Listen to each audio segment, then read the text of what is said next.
ආයුබෝවන් දුවේ පුතේ මේ ඔබේ තක්සලාවයි YouTube channel එකට ඔයාලව ආදරයෙන් පිළිගන්නවා.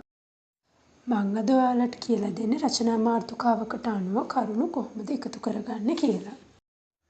අපි මුලින්ම බලමු රචනාවක් ලිවීමේදී සැලකිලිමත් විය යුතු කරුණු මොනවද කියලා. මම පළවෙනි කරුණ හැටියට ලිව්වේ රචනා මාතෘකාවට අනුව කරුණු එකතු කර ගැනීම. අපිට දීලා තියෙන මාතෘකාව මොකක්ද කියලා හොඳින් තේරුම් අරගෙන ඒකට අනුව තමයි අපි කරුණු එකතු කරගන්න ඕනේ. ඒ කියන්නේ ශ්‍රී ලංකාවේ තියෙන දෙයක් ගැන ලියන්න කිව්වොත් එහෙම අපි ඒකට ලියන්නේ ශ්‍රී ලංකාවේ කරුණු විතරයි. නමුත් දැන් උදාහරණයකට ගත්තොත් එහෙම ශ්‍රී ලංකාවේ සංචාරක ව්‍යාපාරය ගත්තොත් අපි ලියන්න ඕනේ ශ්‍රී ලංකාවේ සංචාරක ව්‍යාපාරය ගැන විතරයි. ඒ වුණාට සංචාරක ව්‍යාපාරය කියලා මාතෘකාවක් ලිව්වොත් එහෙම අපිට ලෝකය ගැන තොරතුරු ඇතුළත් කරන්න පුළුවන්. ඒ වගේම තව උදාහරණයක් ගත්තොත් එහෙම වන සම්පත සුරකිමු ගැන ලියන්න කිව්වොත් එහෙම අපි ලියන්නේ වන සම්පත ගැන. ඒ කියන්නේ වන සම්පත ගත්තොත් එහෙම වනාන්තරයේ තියෙන ගස් කොළන්, ඒතර සත්තු, ඇලදොල ගංගා ඇලදොල ඒව ගැනත් ලියන්න පුළුවන්. මොකද ඒ හැමදේම තමයි වන සම්පත කියලා අපි ගන්නෙ. හැබැයි වන සතුන් සුරකිමු කියලා මාතෘකාවක් ආවොත් එහෙම අපි ලියන්නේ වනාන්තරයේ වාසය කරන සත්තු ගැන විතරයි. ඒතර ඒ සත්තු සුරකිමු කියන මාතෘකාව යටතේ තමයි එතකොට අපි කරුණු එකතු කරගන්න ඕනේ. එතකොට හැම වෙලේම දීලා තියෙන රචනා මාතෘකාවට අනුව ගැළපෙන කරුණු එකතු කරගන්න ඕනේ. ඊළඟට දෙවැනි කරුණ තමයි ඡේද නිවැරදිව බෙදා ගන්න ඕනේ. ඒතර එකම ඡේදේ ලියන එක අපි අනිත් ඡේදෙන් ලියන්නේ නැහැ. ඒ නිසා අපි ඡේද මනාව ගලප ගන්න ඕනේ. නිවැරදිව බෙදා ගන්න ඕනේ. පළවෙනියට අපි ගන්නේ මොන වගේ කරුණුද? ඊළඟට දෙවෙනි ඡේදයෙන් අපි ගන්නේ මොන වගේ කරුණුද කියලා සැලකිලිමත් වෙලා තමයි කරුණු එකතු කරගන්න ඕනේ. ඊළඟට තුන්වෙනි කරුණ තමයි උක්ත ආඛ්‍යාත සම්බන්ධයෙන් නිවැරදිව ලියන්න ඕනේ. එතකොට ඒකෙදි අතීත වර්තමාන අනාගත කියන කාල භේදය ගැන අපිට මේ තීරණය කරන්න ඕනේ මොන කාලෙන්ද අපි ලියන්නේ කියලා. ඒ වගේම වචන භේදය වැදගත් වෙනවා. ඒක වචනද බහුවචනද? එතකොට ඒකෙත් ප්‍රාණවාචීද අප්‍රාණවාචීද? එතකොට ස්ත්‍රීලිංගද පුරුෂලිංගද බහුවචනද? ඉතින් මේ විදිහට අපි උක්ත ආඛ්‍යාත සම්බන්ධයෙන් නිවැරදිව ලියන්න ඕනේ. උක්තයට ගැලපෙන විදිහට අපි ආඛ්‍යාතය තියන්න ඕනේ. ඒ වගේම හතරවෙනි කරුණ තමයි නිවැරදි අක්ෂර වින්‍යාසය ගැන සැලකිලිමත් වෙන්න ඕනේ. රචනාවේදී අපි රචනාවේ ලියන කරුණු වලට අමතරව අපි ලියනකොට අක්ෂර වින්‍යාසයත් ගොඩක්ම බලපානවා සහ ඒක ගැනත් මේ රචනාව ලියලා තියෙනකොට ඒක ගැනත් ගොඩක්ම බලනවා. ඉතින් ඒ නිසා නිවැරදි අක්ෂර වින්‍යාසය ගැන සැලකිලිමත් වෙන්න ඕනේ. මොකද සිංහලවලදී ඒක ගොඩක් වැදගත් වෙන නිසා. ඒ වගේම තමයි පද නිසි ලෙස වෙන් කරගන්න ඕනේ. කියන්නේ පද බෙදනකොට හරි නිවැරදි තැන අපි පද බෙදා වෙන් කරගන්න ඕනේ. ඊළඟ කරුණ තමයි විරාම ලක්ෂණ නිවැරදිව යොදන්න ඕනේ. ඒතකොට විරාම ලකුණු කීපයක් ගැන ඔයාලා ඉගෙන ගන්නවා. ඒතකොට ඒ විරාම ලකුණු නිවැරදිව යොදන්න ඕනේ. නැත්නම් අපි ලියන කරුණු වල අර්ථය වටහා ගන්න එක අමාරු වෙනවා. ඉතින් ඒ නිසා විරාම ලක්ෂණ ගැන අවධානය යොමු කරන්න ඕනේ. ඒ වගේම අවශ්‍යම කරුණු තමයි අපි ඇතුළත් කරගන්න ඕනේ. මොකද දිගට අපිට රචනාව ලියන්න අපහසුයි. මොකද කාල වේලාව අනුව තමයි අපි විභාගයට දෙන කාලය අනුව තමයි රචනාවට කරුණු එකතු කරගන්න ඕනේ. අනිත් එක තමයි අනවශ්‍ය කරුණු ලියුවොත් එහෙම අපිට රචනාවල ලකුණු ලැබෙන්නේ නැහැ. ඉතින් ඒ නිසා අවශ්‍යම කරුණු විතරක් අපි ඇතුළත් කරගන්න ඕනේ. ඒ වගේම උපමා, රූපක, වර්ණනාත්මක කරුණු අපිට එකතු කරන්න පුළුවන්. ඒතකොට තමයි රචනාව තවත් ලස්සන වෙන්නේ, අර්ථවත් වෙන්නේ.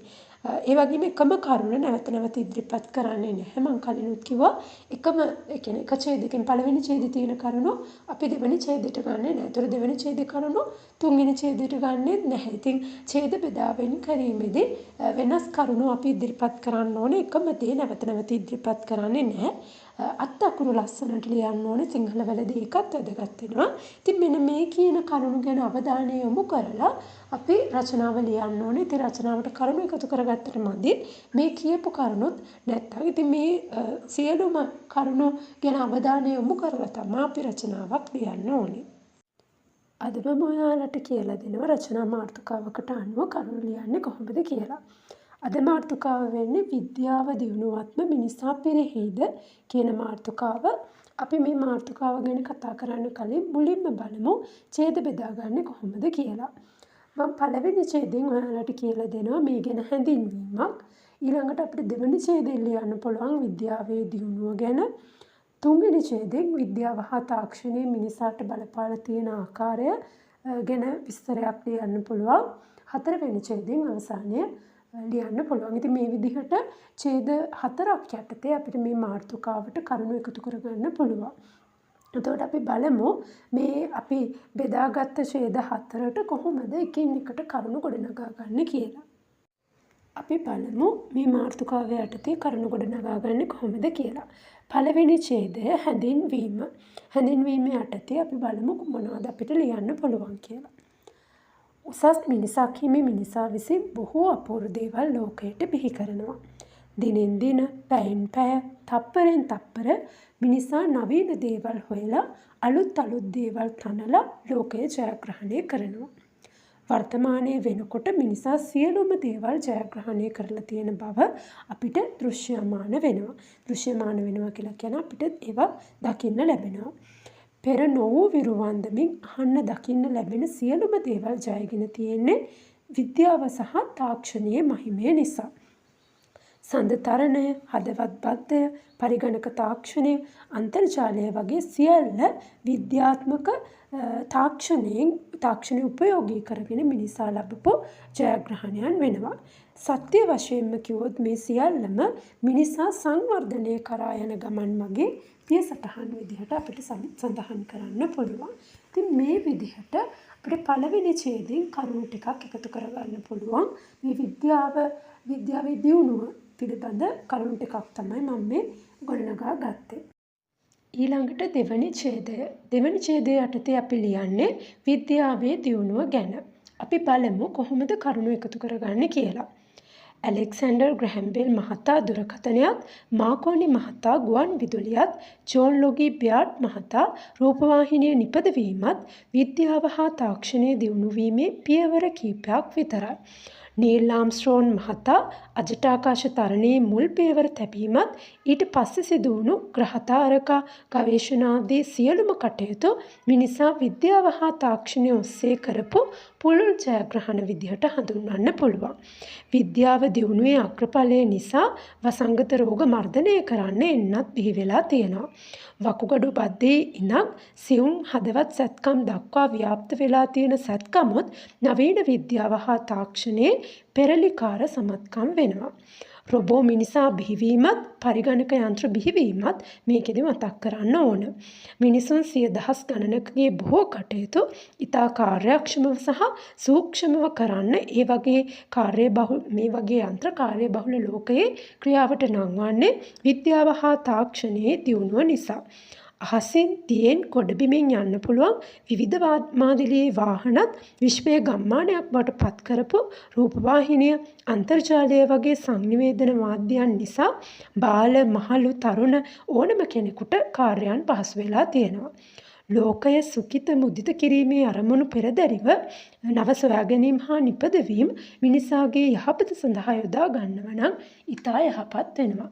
ඉතින් මේ විදිහට අපිට දෙවැනි ඡේදයට කරුණු එකතු කරගන්න පුළුවන්.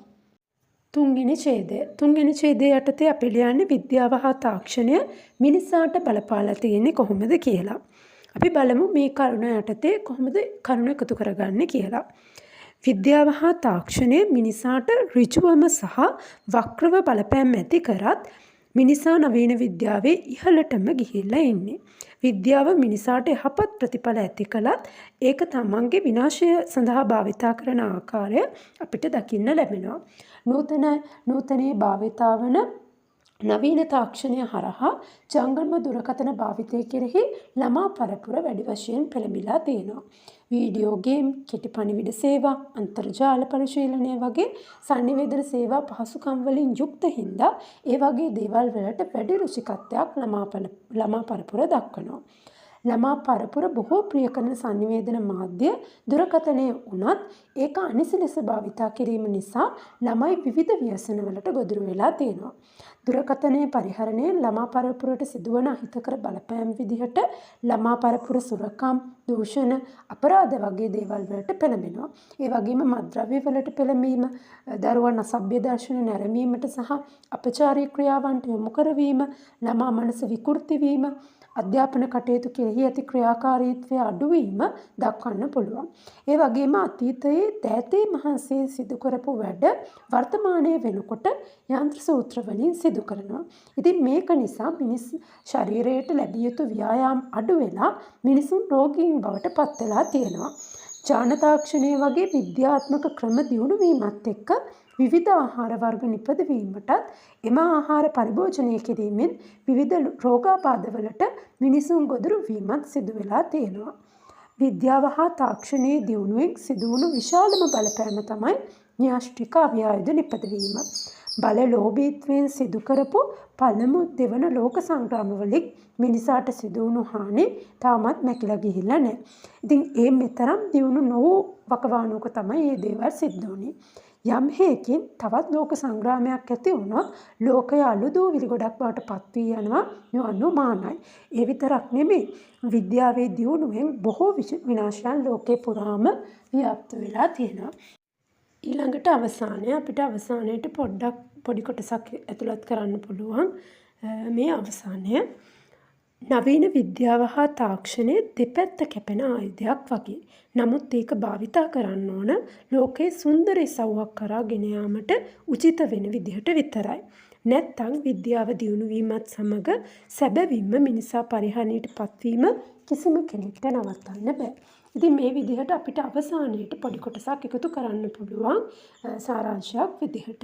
ඉතින් මේ විදිහට තමයි විද්‍යාව දියුණුවත්ම මිනිසා පිරිහේද කියන මාතෘකාව යටතේ අපිට කරුණු එකතු කරගන්න පුළුවන් වෙන්නේ. මම මේ කියපු කරුණු වලට අමතරව ඔයාලට තව කරුණුත් එකතු කරලා මේ රචනාව තවත් ලස්සන ගොඩනගා ගන්න පුළුවන්. මම කලින් වීඩියෝස් වලදී ඔයාලට රචනා ගොඩක් කියලා දීලා තියෙනවා. 6-7 ශ්‍රේණි වලට ජල සම්පත සුරකිමු, ගැමිදිවියේ මිහිර, සුන්දර උදැසන කසිරිය, සුන්දර ශ්‍රී ලංකාව, මම මගේ රටට ආදරේ, මාදුට පුරාණ පුදබිම, වවන්නෝ දිනන්නෝය, මාගිය විනෝද චාරිකාව, මගේ පාසල් ජීවිතය, මුහුදු වෙරළක සැන්දෑවක්, දෙමාපියන්ගේ අගය, ගස්වැල් සුරකිමු, ගැල්කරුවෙකුගේ ජීවිතය, උගතමනා ශිල්පයමයි මතු රැකෙනා අපේ ජනකවි. මේ රචනා මාතෘකාවලට අනුව රචනා ලියන්නේ කොහොමද කියලා මම කියලා දීලා තියෙනවා. ඒ වගේම 6, 7, 8 ශ්‍රේණි සඳහා වන සම්පත සුරකිමු, 7, 8 ශ්‍රේණි සඳහා දහම් පාසල් අධ්‍යාපනයේ අගය, 9, 10, 11 ශ්‍රේණි සඳහා ශ්‍රී ලංකාවේ සංචාරක ව්‍යාපාරය, අපරාධ වලින් තොර සමාජයක් බිහි කරමු. ඒ වගේම 10, 11 ශ්‍රේණි සඳහා මත්තුව දුර දුරලමු, නිදහස් අධ්‍යාපනයේ වැදගත්කම කියන රචනා මාතෘකා යටතේ කොහොමද රචනා ලියන්නේ කියලා දීලා තියෙනවා. 8, 9 ශ්‍රේණි සඳහා මාර්ග අනතුරු වලින් දිවි බේරා ගනිමු, පොදු දීපල සුරකිමු, අභ්‍යවකාශය, නිරෝගී භාවය සඳහා ආහාරවල වැදගත්කම, මා කැමති ලේඛකයා, අප මෙන්ම මිහිකත සුරකිනු තුරුලිය, දහම් පාසල් අධ්‍යාපනයෙන් ගුණකරක දරුවෙක් බිහි කරයි, කෘෂි කර්මාන්තය නංවමු, මා දුටු ඇසල පෙරහැර. මේ රචනා මාතෘකාවලට අනුව කොහොමද රචනා ලියන්නේ කියලා මම ඔයාලට කලින් වීඩියෝස් වලදී කියලා දීලා තියෙනවා. එතකොට ඒ රචනා මාතෘකාත් බලලා ඔයාලට දැනුම එකතු කරගන්න පුළුවන්. මේ ඔබේ තක්සලාවයි YouTube channel එක ඔයාලා තාම subscribe කරලා නැත්නම් subscribe කරලා යාළුවන් අතර මේ දැනුම බෙදා හරින්න මේ වීඩියෝස් share කරන්න කියලා ඔයාලගෙන් ආදරෙන් ඉල්ලා සිටිනවා.